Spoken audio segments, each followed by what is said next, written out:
Andito na naman tayo sa nagbabagang showbiz. Balita, panoorin natin ang video nila Ellen Adarna kung saan ay dinala niya sa isang playground ang kanyang anak. Panoorin natin ang video nila Ellen.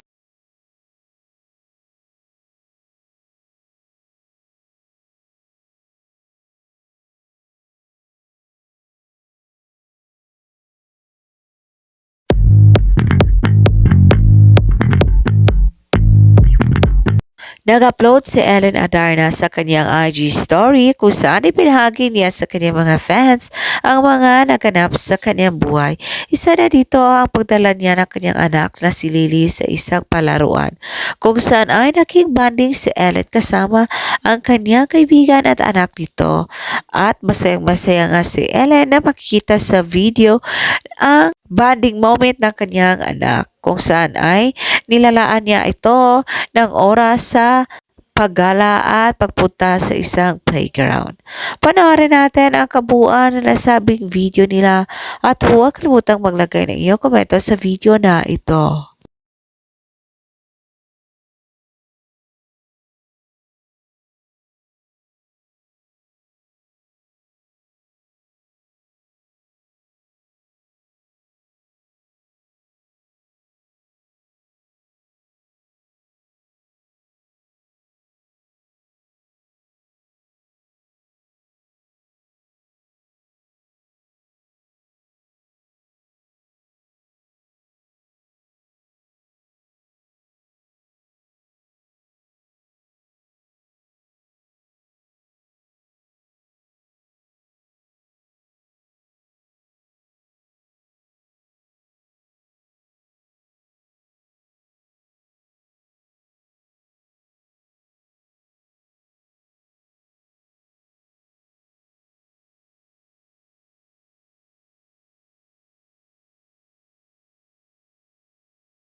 Thank you sa panonood sa nasabing video nila Ellen Adarna. For showbiz updates, don't forget to like, subscribe, and share.